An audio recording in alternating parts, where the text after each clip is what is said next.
விறுவிறுப்பான அரசியல் நிகழ்வுகளை பற்றிய ஆய்வுகள், நியாயங்களின் நிறம் மாறாத கூர்மையான விமர்சனங்கள், தீமைகளை சுட்டெரிக்கவும் நல்ல அரசியலை வளர்த்தெடுக்கவும் அறிவார்ந்த விவாதங்கள், இளைய தலைமுறையிடம் விழிப்புணர்வை ஊட்டும் விரிவான வரலாற்று விளக்கங்கள், கலை, இலக்கியம், ஆன்மீகம், பண்பாடுகளை படம் பிடித்து காட்டும் கருத்தோவியங்கள் வாரந்தோறும் உங்கள் தமிழருவி தர்பாரில் அணிவகுக்கும். உங்கள் அனைவருக்கும் என்னுடைய முதற்கண் வணக்கத்தை தெரிவித்துக் கொள்கிறேன். வ.உ.சி. அவர்களை பற்றி பேசுவதில் நான் பெருமகிழ்ச்சி அடைவதை விட, வ.உ.சி. அவர்களின் திருமகனார் வாலுவேஸ்வரன் அவர்களை வரவழைத்து அவர்கள் முன்னால் அமர்ந்து பேசுவதிலேதான் உண்மையில் நான் பெருமகிழ்ச்சி அடைகிறேன். தமிழகம் மன்னிக்க முடியாத 2 பாவங்களை செய்திருப்பதாக நான் அடிக்கடி நினைப்பதுண்டு. அதில் முதல் பாவம் 1921 மகாகவி பாரதி இந்த மண்ணிலே இருந்து தன் உயிர் மூச்சை விடுத்த அந்த சூழலில் அவருடைய அந்திம ஊர்வலத்தில் கலந்து கொண்ட மனிதர்களின் எண்ணிக்கை 12ஐ தாண்டவில்லை. காக்கை குருவி எங்கள் ஜாதி, நீள் கடலும் மலையும் எங்கள் கூட்டம் என்று மனிதர்களை மட்டுமல்ல, பறவைகளையும் இந்த பிரபஞ்சத்திலே இருக்கக்கூடிய உயிர்களையும் உயிரற்றவைகளையும் கூட நேசிக்கிற விரிந்த நெஞ்சம் கொண்டவனாக வாழ்ந்த அந்த மகத்தான கவிஞன் தன் வாழ்வின் ஒவ்வொரு துளியையும் இந்த மண்ணின் மக்களின் நலனுக்காகவே அர்ப்பணித்து கவிதையில் வேள்வி நடத்திய அந்த மகத்தான கவிஞன், இந்த மண்ணை, இந்த பாறை பாலித்திடுவதற்காகவே பாட்டெழுத வேண்டும் என்று ஆசைப்பட்ட அந்த அற்புதமான கவிஞன், துன்ப நினைவுகளும் சோர்வும் பயமுமெல்லாம் அன்பில் அழியுமடி கிளியே, அன்புக்கு அழிவில்லை கான் என்று அன்பை பற்றியே பேசிய கவிஞன், இந்த மண் விடுதலை பெற வேண்டும் என்பதோடு தன்னுடைய சிந்தனையை நிறுத்தி கொள்ளாமல் பெண் விடுதலைக்காகவும் கடுமையாக குரல் கொடுத்த அந்த மகத்தான கவிஞன் கண்மூடினான். அவனுடைய அந்திம ஊர்வலத்தில் கலந்து கொண்டவர்கள் 12 பேர் கூட இல்லை என்று சொன்னால் இந்த மண் செய்த பாவத்திற்கு பிராயச்சித்தம் ஏதாவது உண்டா என்று நான் நினைந்து பார்க்கிறேன். வைரமுத்துவின் திரைப்பாடல்களில் எனக்கு கடுமையான விமர்சனங்கள் இருந்தாலும் கூட வைரமுத்துவின் பெயர் சொல்வதற்காக இருக்கக்கூடிய ஒன்று கவிராஜன் கதை. பாரதியை பற்றி எழுதியிருக்கிற அந்த கவிராஜன் கவிதை என்கிற கவிதை வரலாற்றில் இந்த அந்திம ஊர்வலத்தை எழுதுகிற பொழுது வைரமுத்துவினுடைய பேனா ரத்தம் வடித்துத்தான் இருக்க வேண்டும். வைரமுத்துவினுடைய பேனா எழுதிய எழுத்தை நினைந்து பாருங்கள். பாரதி, உன் பிணத்தின் மீது மொய்த்த ஈக்களின் எண்ணிக்கை கூட உனக்கு பின்னாலே வந்த ஆட்களின் எண்ணிக்கை இல்லையே என்றான். இந்த தமிழை சாதி நன்றி என்ற ஒன்றே இல்லாமற் போன சாதியாக மலினப்பட்டு போனது ஏன் என்ற சிந்தனை எனக்கு இன்னமும் இருக்கிறது. அதற்கு அடுத்து 1936 வ.உ.சி. அவர்கள் இறந்தார், மறைந்தார். வ.உ.சி. மறைந்த பொழுது கூட ஓரளவு தூத்துக்குடியிலே இருக்கிற மக்கள் அத்துணை பேரும் அந்த அந்திம ஊர்வலத்தில் திரண்டு வந்தார்கள் என்பது ஆறுதலான செய்தி. கடைகள் மூடப்பட்டன. மளிகை கடைகளிலே இருந்து அனைத்து கடைகளும் மூடப்பட்டு மரியாதை செய்யப்பட்டன என்பது ஆறுதலான செய்திதான். ஆனால் நண்பர்களே, 1908 அவர் சிறை புகுந்த நேரத்தில் நெல்லையிலும் தூத்துக்குடியிலும் இருந்த நிலவரம் என்ன? 1914 டிசம்பரில் அவர் வெளியே வருகிற பொழுது அவரை வரவேற்பதற்கு இந்த தமிழ்நாட்டில் இருந்த நிலைமை என்ன? யோசித்து பார்க்க வேண்டும். வ.உ.சி.யினுடைய மனைவியும் வ.உ.சி.யினுடைய பிள்ளைகளும் வ.உ.சி.யினுடைய நண்பர் கணபதியும் வள்ளிநாயகம் என்கிற ஒரு மனிதரும் குட்டம் தழுவிய நிலையிலும் நட்போடு வந்து நின்ற சுப்பிரமணிய சிவத்தை தவிர இந்த நாட்டில் நன்றி உள்ள ஒரு நாய் கூட வ.உ.சி.யை வரவேற்பதற்கு வரவில்லை என்றால் இது என்ன மண்? நல்லவர்களை மதிக்க தெரியாத மண் இது. இதே வைரமுத்து தான் அந்த கவிராஜன் கதையில் ஒரு இடத்தில் எழுதுவான், இது புலிகளை மதிக்காத புழுக்களின் தேசம் என்று. நீங்கள் வேறு புலிகளை கூட மதிக்கிறீர்கள், ஆனால் அந்த புலிகளை மதிக்கக்கூடிய அளவுக்கு கூட இந்த மண்ணுக்காக தங்களை முற்றாக அர்ப்பணித்துக் கொண்ட மாபெரும் சிங்கங்களை நீங்கள் மதிக்க தவறினீர்கள். இன்றாவது இந்த நிலை மாறி இருக்கிறதா என்றால் கிடையாது. நல்லவனை ஏற்பதும் நல்லவனுக்கு பின்னாலே நடப்பதும் இல்லை என்று சத்தியம் செய்திருக்கிற சமுதாயம் இந்த தமிழ் சமுதாயம்.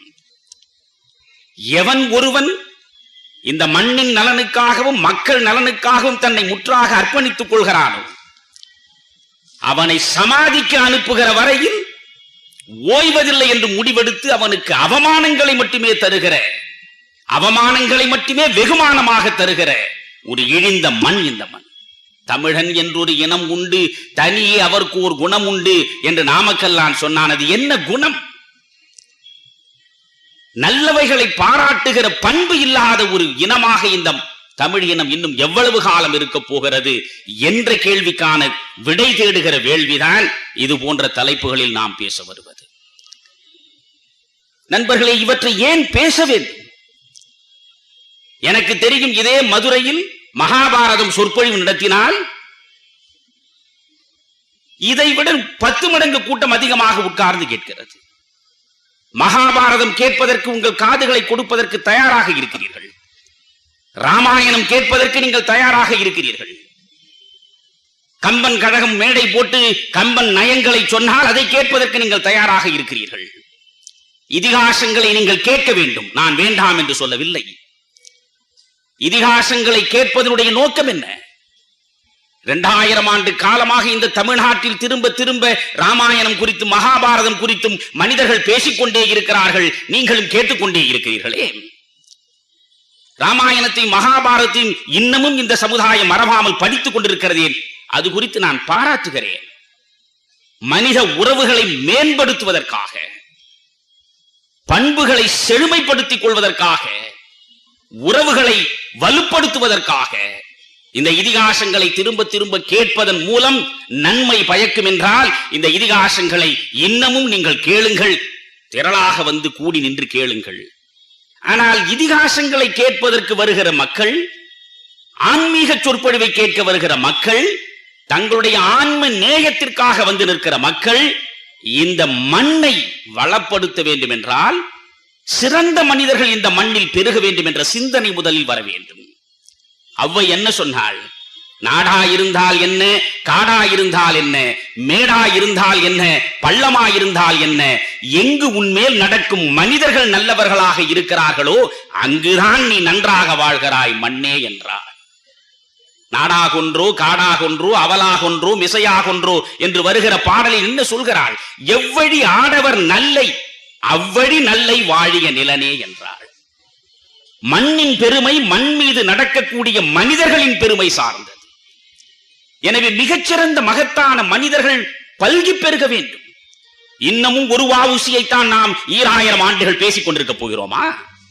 இன்னமும் ஒரே ஒரு மகாத்மா காந்தியை பற்றித்தான் நாம் திரும்ப திரும்ப கீறல் விழுந்த கிராமப்போன் இசைத்தட்டை போல பேசிக் கொண்டிருக்க போகிறோமா? ஒரு காமராஜரை பற்றித்தான் பொது வாழ்வில் புனிதம் பூத்த மனிதனாக வாழ்ந்து ஆட்சி நடத்திவிட்டு ஊழலே இல்லாமல் செத்து போனான் என்று சொல்லிக் கொண்டிருக்க போகிறோமா? ஊர்தோறும் காமராஜர்கள் உருவாக வேண்டாமா? மண்முழுக்க சிவங்களும் மண்முழுக்க சிதம்பரங்களும் வளர்ந்து பல்கி பெருக வேண்டாமா? அதற்கான வேள்விதான் இது நண்பர்களே. நீங்கள் ஒன்று புரிந்து கொள்ளுங்கள், இந்த சிதம்பரத்தை பற்றி ஏன் பேச வேண்டும்? சுப்பிரமணிய சிவத்தை பற்றி ஏன் பேச வேண்டும்? காந்தியம் குறித்து ஏன் பேச வேண்டும்? கடந்த காலம் குறித்து ஏன் பேச வேண்டும்? நான் ஏற்கனவே ஒரு கூட்டத்தில் சொல்லியிருக்கிறேன், எட்மண்ட் பர்க் சொன்னது, history is the pact between the dead, the living and the yet unborn என்றான். இறந்தவர்களுக்கும் இருப்பவர்களுக்கும் இனிமேல் பிறப்பவர்களுக்கும் இடையே நடத்தப்படுகிற ஒப்பந்தம் தானடா வரலாறு. இருப்பவன் இறந்தவனை சிந்திக்க வேண்டும், கடந்த காலத்தை திரும்பி பார்க்க வேண்டும். கடந்த காலத்தை திரும்பி பார்த்து வரலாற்று பேரேற்று பக்கங்களை ஒவ்வொன்றாக புரட்டி பார்த்து அவற்றில் கிடைக்கக்கூடிய அனுபவங்களின் மூலமாக அடுத்த அடி எடுத்து வைக்க வேண்டும். தியாகத்தை மதிக்காத மண் நண்பர்களே ஒருபோதும் செழுமை கூடாது. தியாகத்தை மதிக்காத மண்ணில் நேர்மை கிடையாது. தியாகத்தை மதிக்காத மண்ணில் நல்லாட்சி கிடையாது. தியாகத்தை மதிக்காத மண்ணில் நல்ல சமூக அமைப்பு உருவாவதற்கான சாத்தியங்களே கிடையாது. நீங்களும் நானும் நினைத்தால் வஉசி ஆகிவிட முடியுமா? ஒரு நாளில் நடக்கக்கூடியதாது. இன்றைக்கு எத்தனை பேர் வஉசியை பற்றி நாம் அறிந்து வைத்திருக்கிறோம்?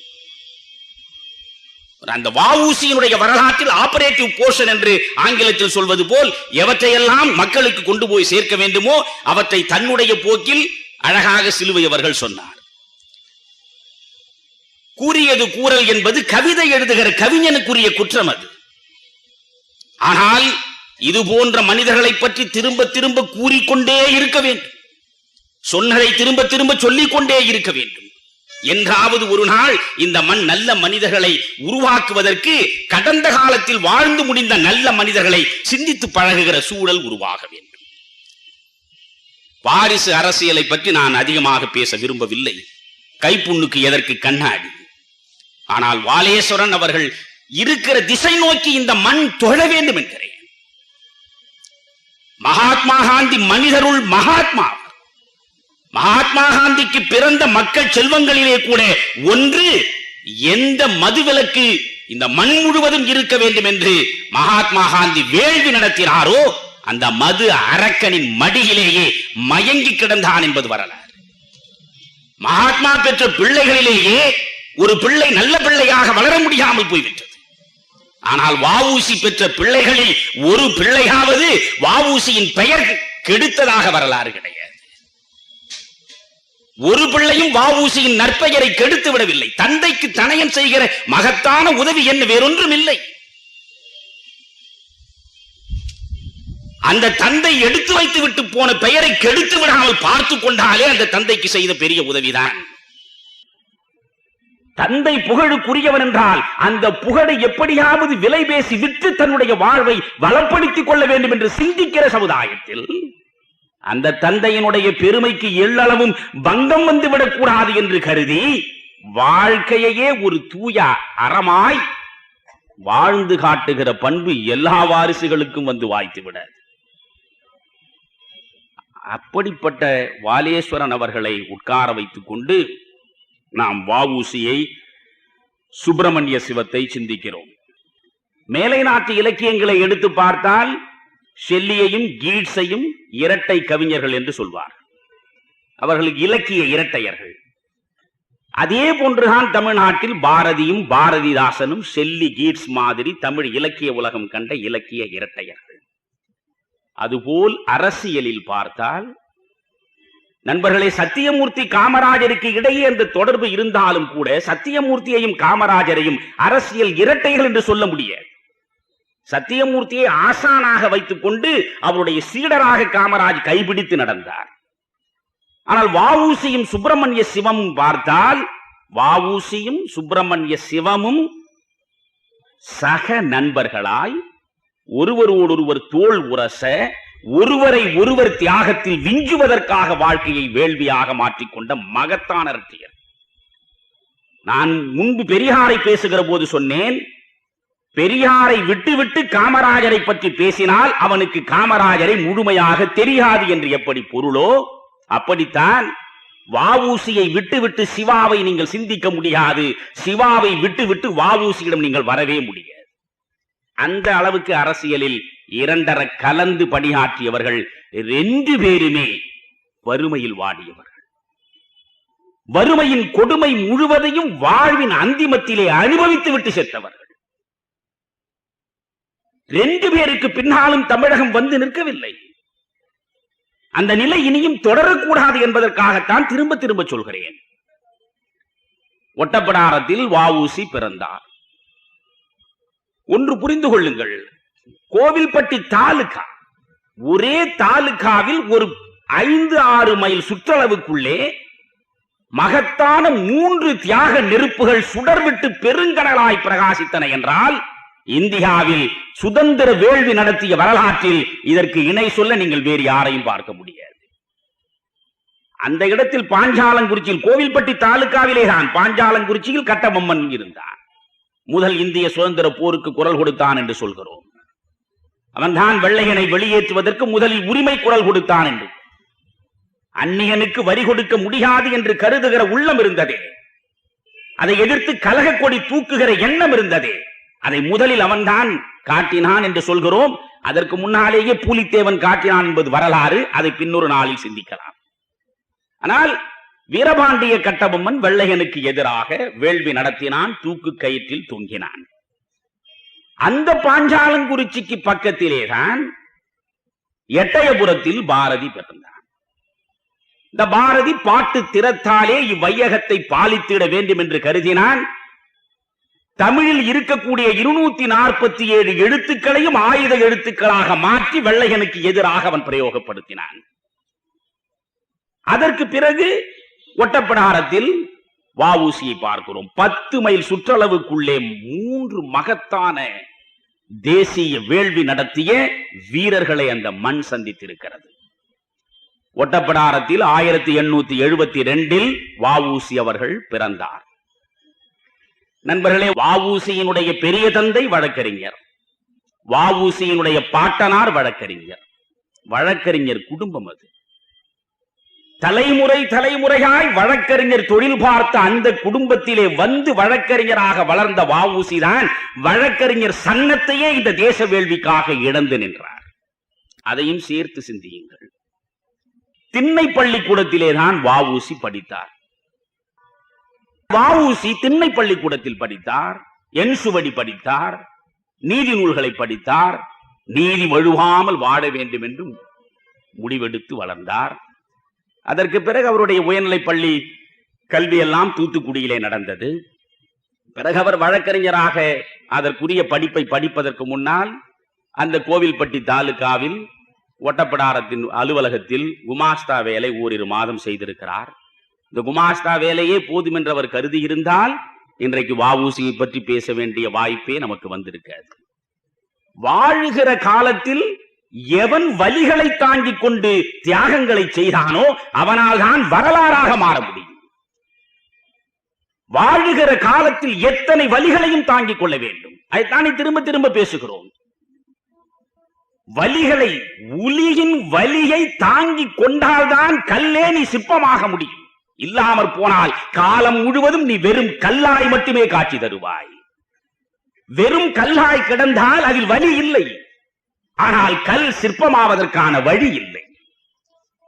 அந்த நேரத்தில் அந்த வேதனையை, வலியை, ரணத்தை அனுபவிக்கக்கூடிய துணிவு உனக்கு வந்துவிட்டால் வெறும் கல் கூட கைகூப்பி தொழுகிற சிற்பமாக மாறும்.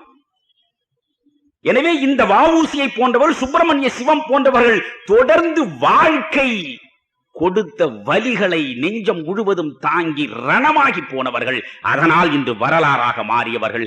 காரணம், தன் சுகம் என்று சிந்திக்காதவர்கள். நண்பர்களே, இன்றைக்கு இருக்கிற இளைஞனுடைய ஒரே நோக்கம் என்ன? பணம் சம்பாதிப்பது. நுகர்பொருள் கலாச்சாரத்தினுடைய ஒரே முடிவு எதை நோக்கி செல்கிறது? எங்கே போய் நிற்கிறது? பணத்தை தேடு. ஏன் பணத்தை தேட வேண்டும்? அந்த பணம் தானடா வாழ்வில் சுற்றி இருக்கக்கூடிய சுகமனைத்தையும் உனக்கு கொண்டு வந்து சேர்க்கும் ஆற்றல் பெற்றது. இன்பமாக நீ இறுதி வரை இருக்க வேண்டும் என்றால் பணத்தை தேடு என்கிறான். இதில் வேதனை என்ன தெரியுமா? எந்த இன்பத்தை அடைவதற்காக இவன் பணத்தை தேடிக் கொண்டிருக்கிறானோ, பணத்தை தேடுவதிலேயே இவன் வாழ்க்கையின் இளமையே பறிபோய் விடுகிறது. பிறகு நினைந்தாலும் அந்த பணம் அவனுக்கு இன்பத்தை தருவது கிடையாது.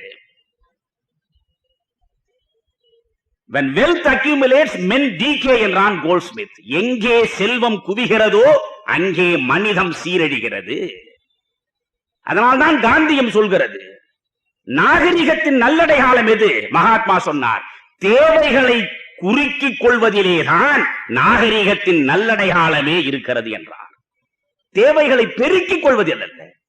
தேவைகளை பெருக்கிக் கொள்ள வேண்டும் என்று கருதி இருந்தால் ஒரு சிவத்தை நீங்கள் சந்தித்திருக்க முடியாது, ஒரு வ.உ.சி.யை நீங்கள் பார்த்திருக்க முடியாது.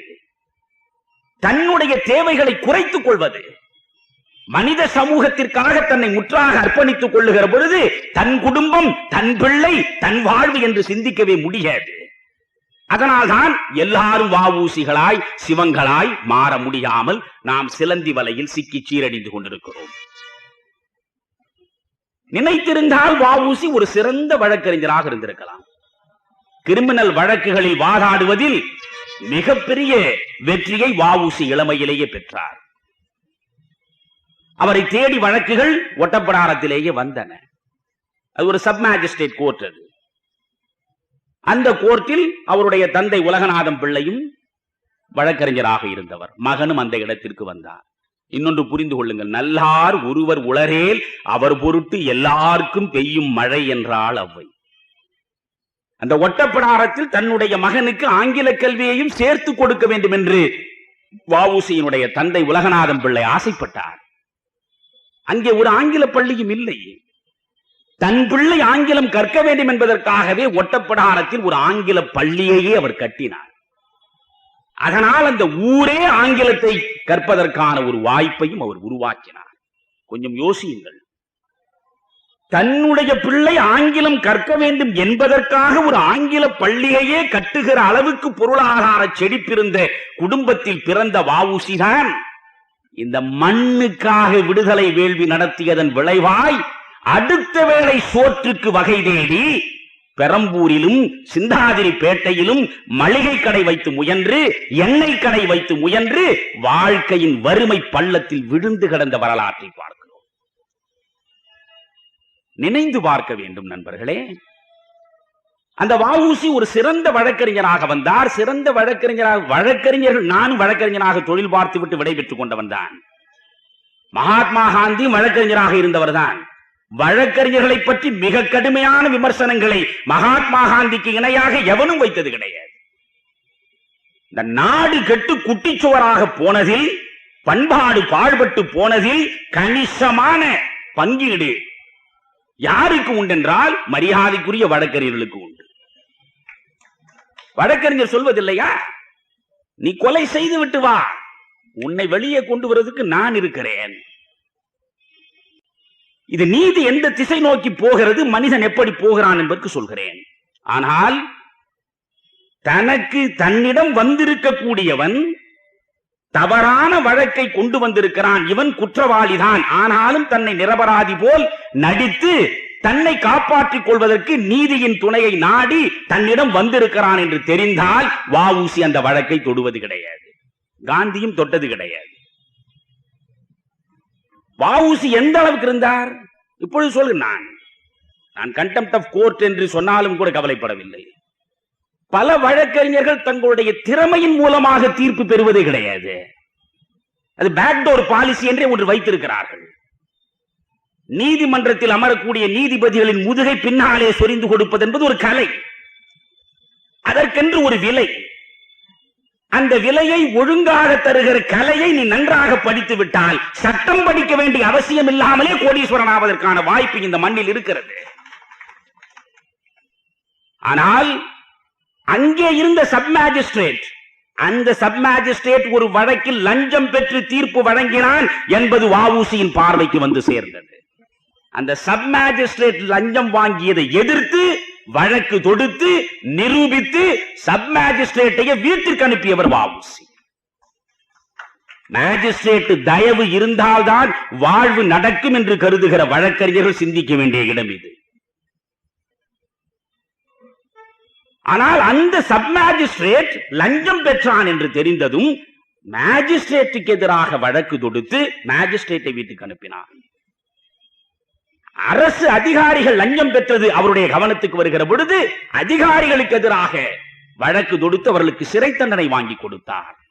வழக்கறிஞருடைய உண்மையான மேம்பாடு இங்கேதானே இருக்கிறது. இப்படி ஒவ்வொரு வழக்கறிஞரும் இருக்கட்டும். ஆனால் வழக்கறிஞர்கள் துணையோடு தான் இன்றைக்கு அதிகாரிகள் எல்லா விதமான தீய செயல்களிலும் ஈடுபடுகிறார்கள் என்றால் நீதி எங்கே இருக்கிறது? உலகநாதம் பிள்ளை பார்த்தார், தன்னுடைய மகன் தேவையில்லாமல் சுற்றுகிற திரும்புகிற இடமெல்லாம் பகையை சேர்த்துக் கொண்டிருக்கிறானே.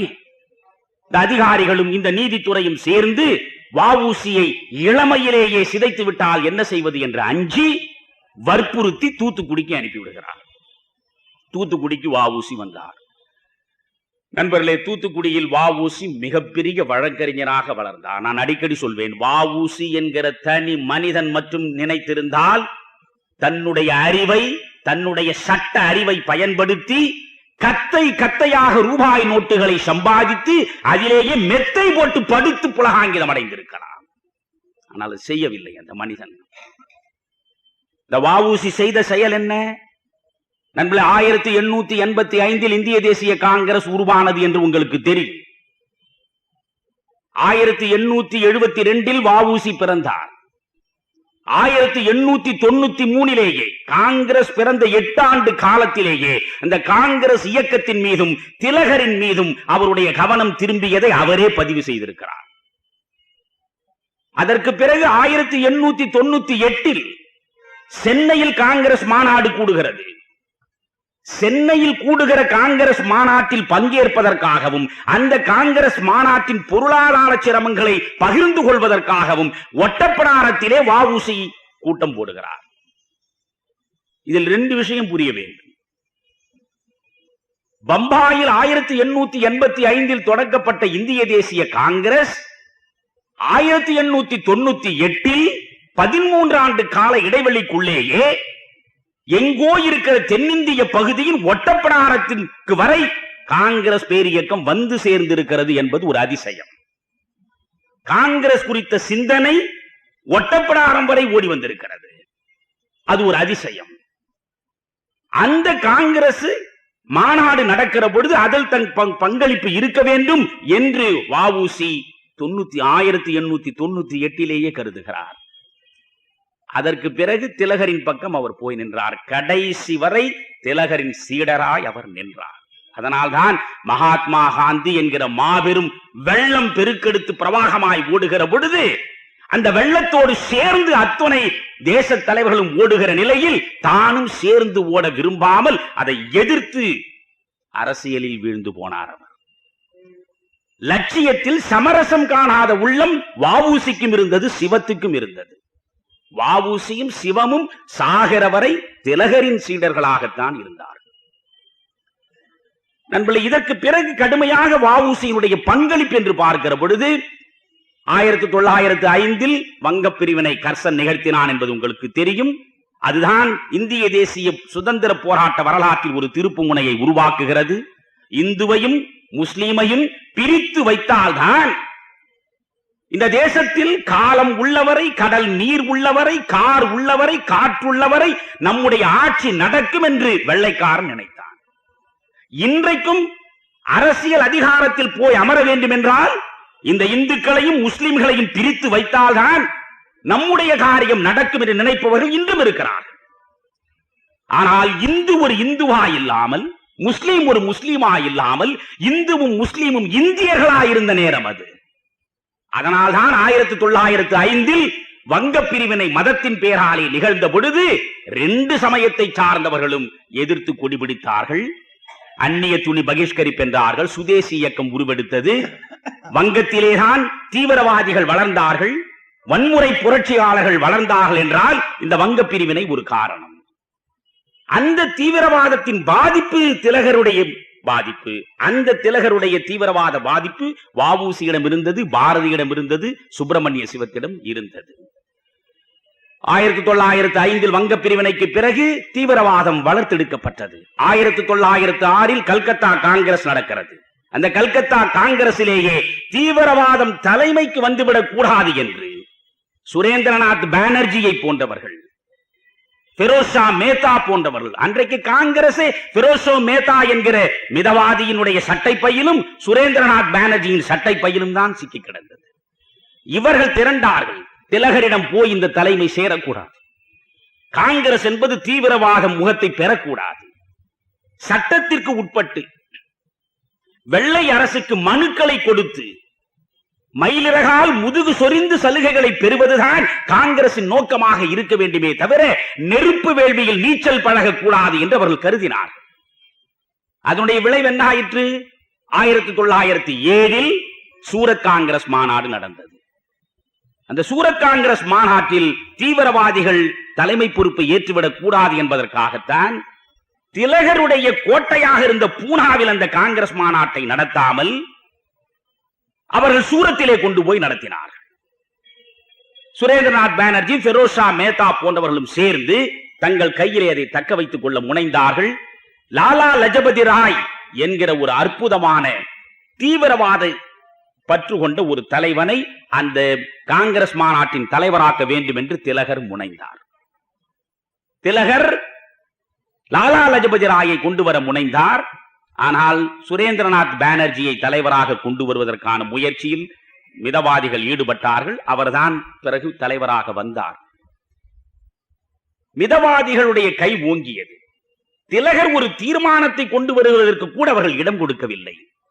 திலகர் எழுந்து பேசுகிற பொழுது அங்கிருந்து நாற்காலிகள் திலகருடைய முகத்துக்கு நேராக வீசப்பட்டது. அதுதான் முதலில் ஒரு தலைமைக்கு எதிராக நாற்காலி எடுத்து அடித்த காட்சி. அவ்வளவு நடந்தது. இங்கிருந்து பாரதியார் போனார், வஉசி போனார், அங்கிருந்து வங்கத்திலே இருந்து அரவிந்த கோஷ் போன்றவர்கள் வந்தார்கள். லஜபதி ராய் பஞ்சாபிலே இருந்து படை திரட்டி கொண்டு வந்தார். திலகருடைய படை திரண்டது. என்ன நடந்தும் தீவிரவாதிகள் கைமீறி போய்விட்டது. அதற்கு பிறகு திலகரும் திலகரை சார்ந்தவர்களும் சேர்ந்து நேஷனலிஸ்ட் பார்ட்டி என்ற ஒன்றை புதிதாக தொடங்கினார்கள். தேசியவாத கட்சி. இன்றைக்கு சரத்பவார் வைத்திருக்கிற இந்த கட்சி எல்லாமே ஹிஸ்டரி ரிப்பீட்ஸ் இட்செல்ஃப், வரலாறு திரும்புகிறது. இந்த நேஷனலிஸ்ட் பார்ட்டி என்பது திலகர் கொண்டு வந்த கட்சி. வஉசியின் பெருமையை புரிந்து கொள்ள வேண்டும் என்றால் திலகர் யார்? லட்சக்கணக்கான மக்களின் இதயங்களில் இருக்கை போட்டு வாழ்ந்தவன், மன்னனை போல் வாழ்ந்தவன், மராட்டிய மாவீரன். மகாத்மா காந்தியின் அரசியல் பிரவேசத்திற்கு முன்னால் இந்திய தேசிய காங்கிரசுக்கு தீவிர முகம் கொடுத்த மனிதன் திலகர். அரவிந்த கோஷ் வாழ்வே புரட்சிகரமானது. அரவிந்த கோஷனுடைய தொடக்க அரசியல் வாழ்க்கையை பார்த்தால் அந்த மனிதன் ஒரு ஆசிரமவாசியாய் ஆன்மீகவாதியாய் மாறி போவான் என்று எவனும் சிந்தித்திருக்க முடியாது. அந்த அரவிந்த கோஷ் இங்கே ஒரு வஉசி. நண்பர்கள், இந்த நேஷனலிஸ்ட் பார்ட்டியை தொடங்குகிற பொழுது நீங்கள் திலகருடைய பெருமையை புரிந்து கொள்ளுங்கள். இந்தியா முழுவதற்கும் இந்த நேஷனலிஸ்ட் பார்ட்டிக்கு நான் தலைவன். எனக்கு அரவிந்த கோஷ் ஒரு செயலாளர், வஉசி ஒரு செயலாளர் என்று போட்டிருந்தால் எவன் தடுத்து இருக்க முடியும்? ஆனால் அப்பொழுது இந்த தலைமை போட்டியெல்லாம் அப்படி கிடையாது, கொள்கை போட்டிதான். திலகர் தன்னை தலைவராக்கிக் கொள்ளவில்லை. மராட்டிய மாநிலத்தில், அப்பொழுது குஜராத், மகாராஷ்டிரம் என்று தனித்தனியாக கிடையாது, அந்த பம்பாய் பிரசிடென்சி என்று சொல்லக்கூடிய அந்த பம்பாய் மாகாணம், அதற்கு செயலாளராக திலகர் தன்னை நியமித்துக் கொண்டார். வங்கம் முழுவதற்கும் செயலாளராக அரவிந்த கோஷை நியமித்தார். தென்னகம், அப்பொழுது தமிழகம் என்று சொன்னால் மெட்ராஸ் பிரசிடென்சி என்றால் தென்னிந்தியாவினுடைய பெரும்பகுதி. இப்பொழுது இருக்கிற தமிழ்நாடு, பக்கத்திலே இருக்கிற ஆந்திரம், கேரளாவினுடைய ஒரு பகுதி, கர்நாடகத்தினுடைய ஒரு பகுதி, இவ்வளவும் சேர்ந்து இதற்கு செயலாளராக வஉசியை நியமித்தார். யோசித்து பாருங்கள். திலகர், அரவிந்த கோஷ் இரண்டு பேருக்கும் இணையாக தேசிய அரசியலில் வந்து நின்ற முதல் தமிழன் வஉசி என்பதை புரிந்து கொள்ளுங்கள். முதல் தமிழன். அந்த 1907 சூரத் மாநாட்டுக்கு பிறகு உருவெடுத்த இந்த புதிய கட்சியின் தீவிரவாதத்தை தமிழ்நாட்டிலே வளர்த்தெடுப்பதற்கு பாரதி பாட்டின் மூலம் முனைந்தான். வஉசியும் சுப்பிரமணிய சிவமும் முனைந்தார்கள். நண்பர்களே, இதில் 1906 இருந்தே இந்த சுதேசி ஸ்டீம் நேவிகேஷன் கம்பெனி லிமிடெட் என்ற ஒன்றை உருவாக்க வேண்டும் என்று வஉசி கருதுகிறார். நீங்கள் ஒன்று புரிந்து கொள்ளுங்கள். கதர் இயக்கத்தை காந்தியடிகள் கொண்டு வந்தார். ஏன் கதர் இயக்கம் என்று சொன்னால் இந்த கதர் இயக்கத்தின் மூலம் வெள்ளையனை வெளியேற்றிவிட முடியுமா என்று கேட்டார்கள். பொருளாதார ரீதியாக சிந்தித்து பார்த்தால் தான் கதர் இயக்கத்தின் பெருமை அன்று புரியும். இந்த நாட்டிலே இருக்கிற செல்வம் கொள்ளையடிக்கப்பட்டு லண்டனிலே போய் குவிந்து விடாமல் இருப்பதற்கு அந்நிய துணியை பகிஷ்கரிக்க அவனவன் வீட்டில் 6 மாதம் வேலை செய்துவிட்டு 6 மாதம் ஓய்வாய் இருக்கக்கூடிய ஒவ்வொரு விவசாயியின் குடும்பத்திலும் ராட்டினம் சுற்ற வேண்டும். அவனவனுக்கு வேண்டிய உடையை அவனவனே தன்னுடைய கையால் ராட்டினம் சுற்றி நூல் எடுத்து அதில் உடையை உடுத்த வேண்டும் என்று சூழல் வருகிற பொழுது இங்கிருந்து கொண்டு போகக்கூடிய அந்த கொள்ளையை நிறுத்துகிற முயற்சி கதர் இயக்கம். அதே போன்றுதான் வஉசி. இந்த ஸ்டீம் நேவிகேஷனை உருவாக்குவது, சுதேசி கப்பல் கம்பெனி உருவாக்குவது சில பணக்காரர்களை உருவாக்குவதற்காக அல்ல.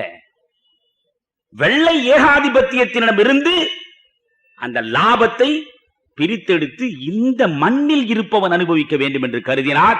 இது சுதேசி இயக்கத்தின் இன்னொரு கூறாகத்தான் நீங்கள் சிந்திக்க வேண்டும். அதற்காக அவர் முயன்றார். பாண்டித்துரை தேவர் முதற்கொண்டு பல பேர் அதில் ஈடுபட்டார்கள். பாண்டித்துரை தேவர் ஒரு தன்னுடைய ஜமீனுக்கு உட்பட்ட ஒரு கிராமத்தையே 1,00,000 ரூபாய்க்கு விற்று அதில் கொடுத்தார். அதனுடைய மொத்த முதலீடாக மூலதனமாக 10,00,000 ரூபாய் என்று நிர்ணயித்தார்கள். ஒரு பங்கு 25 ரூபாய் என்று நிர்ணயித்தார்கள். 40,000 பங்குகளை 25 ரூபாய் வீதம் விற்று 10,00,000 ரூபாய் மூலதனம் திரட்டி 2 கப்பல் விடுவது தூத்துக்குடியிலிருந்து கொழும்புக்கு என்று முடிவெடுத்தார்கள். நண்பர், அதில் கூட நீங்கள் நாட்டு பற்றோடு நடந்த செய்திகளை பார்க்க வேண்டும். இந்த 40,000 பங்குகளையும் எவனும் வாங்கிவிடலாம் என்று வஉசி சொல்லவில்லை. ஆசிய நாடுகளிலே இருப்பவர்களுக்கு மட்டும்தான் இந்த பங்குகளை வாங்குகிற உரிமை உண்டு. இந்தியாவிலே இருப்பவன் வாங்கலாம், இலங்கையிலே இருப்பவன் வாங்கலாம், ஐரோப்பாவிலே இருப்பவனுக்கு இந்த பங்கை வாங்க நினைத்தாலும் விற்க மாட்டோம். காரணம், இது சுதேசி கப்பல். குறிப்பாக வெள்ளையர்களுக்கு இந்த பங்கு கிடையாது என்று தெளிவாக அறிவித்தார். இந்த 10,00,000 ரூபாய் மூலதனம் திரட்டப்பட்டது. இங்கிருந்து அவர் பம்பாய் பறந்தார், கல்கத்தாவுக்கு போனார், இலங்கைக்கு போனார். இந்த கப்பல் கம்பெனிக்கான நிதியை திரட்டுவதற்கான முழுமுதற் முயற்சியை எடுத்தது வஉசி தான். இந்த கப்பல் கம்பெனி வஉசி என்ற மனிதனின் பிரயத்தனம் இல்லாமல் இருந்திருந்தால் அது ஒரு வடிவத்திற்கே வந்து சேர்ந்திருக்காது. அவர் பம்பாய்க்கு போன பொழுதுதான் அவருடைய மகன் நோய்வாய்ப்பட்டு இறந்தான். உலகநாதன் இறந்தான். உலகநாதன் இறந்தான். அவருடைய மனைவி நிறைமாத கர்ப்பிணியாக இருக்கிறார். இங்கிருந்து செய்தி போகிறது, உங்களுடைய மகன் உலகநாதன் இறந்தான். நீங்கள் போகிற பொழுது வழி அனுப்பிய உங்கள் பிள்ளை இன்றைக்கு கிடையாது. நீங்கள் வந்து சேர வேண்டும். உங்கள் மனைவி நிறைமாத கர்ப்பிணியாய் துடித்துக் கொண்டிருக்கிறார், வந்து சேருங்கள் என்று சொல்லுகிற பொழுது இறைவன் பார்த்துக் கொள்வான் என்று சொல்லிவிட்டு தன்னுடைய பணியை தொடர்ந்தவர் வஉசி. பம்பாயிலே திரும்பி போகிற போதே சொன்னார், வந்தால் கப்பலோடு தான் வருவேன், இல்லை என்றால் கடலில் வீழ்ந்து மாய்வேன் என்று சத்தியம் செய்துவிட்டு போனார். சொன்னவர் 2 கப்பலை கொண்டு வந்தார். நண்பர்களே, 1908 அந்த கப்பல் கம்பெனி தொடங்கியது. 2 கப்பல் போக ஆரம்பித்தது. அதன் மூலமாக வருமானம் வந்தது. வெள்ளையருடைய கப்பல் படுத்து போனதெல்லாம் விரிவாக சொல்லிக் கொண்டிருக்க நேரம் இல்லை. ஆனால் என்ன நிகழ்ந்தது பார்க்க வேண்டும். இந்த கப்பல் கம்பெனி இவ்வளவு சிறப்பாக வர ஆரம்பித்த நேரம், கப்பல் கம்பெனியை உருவாக்குவதோடு தன்னுடைய அரசியல் பயணத்தை நிறுத்திக் கொள்ளவில்லை. அவருடைய தேசிய வேள்வி மேடைகளில் தொடங்கியது.